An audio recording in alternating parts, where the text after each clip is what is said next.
don't know if you want to be. There you go.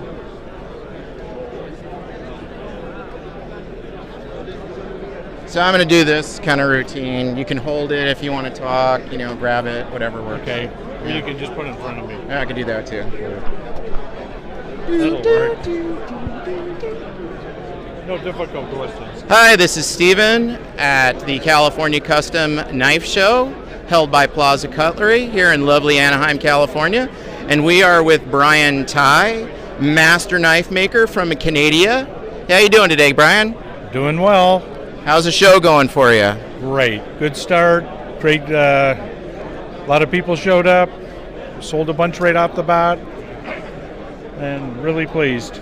Okay, so Adam is sort of panning over the knives right now. As he goes by, why don't you just tell him what he's looking at? These are drip ties and zip tie knives. The zip ties are what he's looking at right now. Right. We've got some Damasteel blades, and then we got some of RWL 34. And what's he looking at right now? Those would be the drip ties and some zip ties mixed in. Carbon fiber handles, titanium back spacers.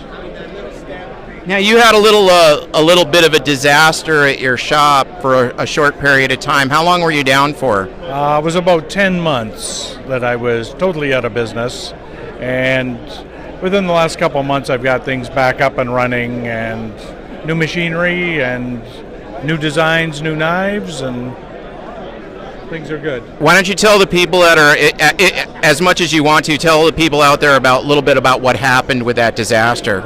Okay, June 11th, 2014, I had a flood with 5 feet of muddy water in the whole lower level, which was my shop and everything, and lost all my equipment. And since then, I had insurance and had to rebuild everything, and the shop's up and running and making knives, and everything's better. How long have you been making knives professionally, Brian? About 25 years now.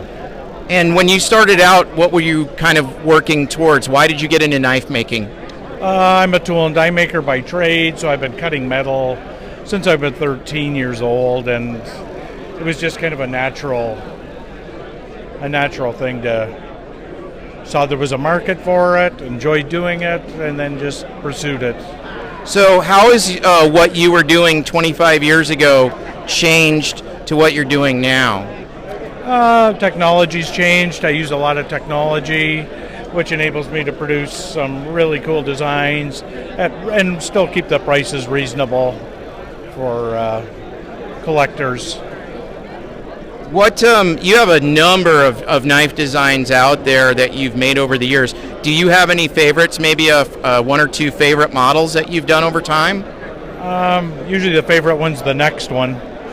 I'm always working on new designs and that sort of thing. So yeah, it's probably usually the next one is my favorite.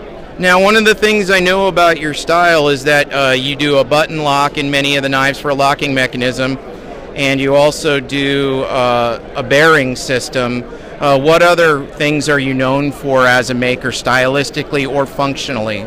Probably the button lock flipper the most, because it's different from frame locks and that sort of thing. And I just like it better because when you close it, your hands are completely out of the way with the button. I find it reliable, nice smooth mechanism, and with the sealed thrust bearings that I use, it keeps out all the dirt, keeps a really nice, smooth, clean knife. And you've done work as far as factory collaborations. You've done work with Columbia River Knife and Tool.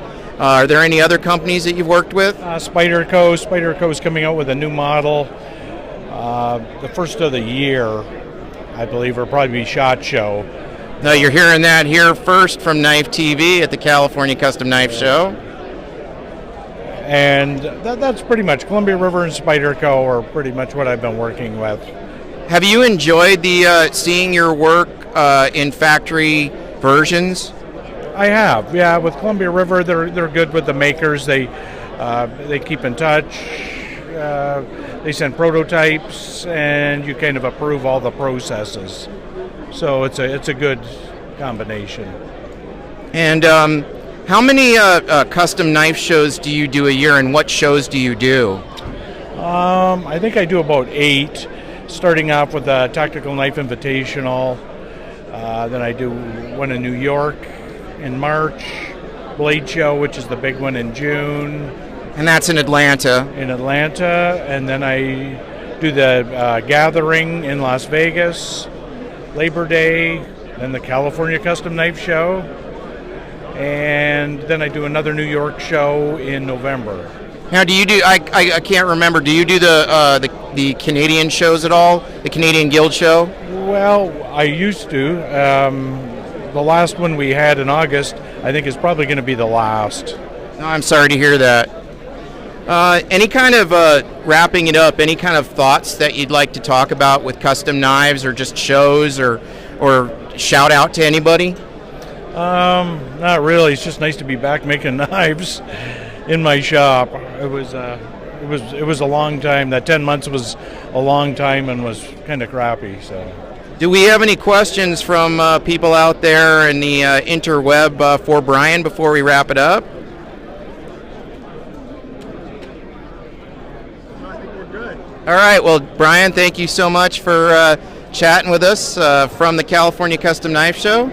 This is Steven on KnifeTV. He said, actually, tell him hi from Minnie is. Min-Nix. Hi from Minutes, they say. Hi from Minutes. Okay. Thank you, Minutes.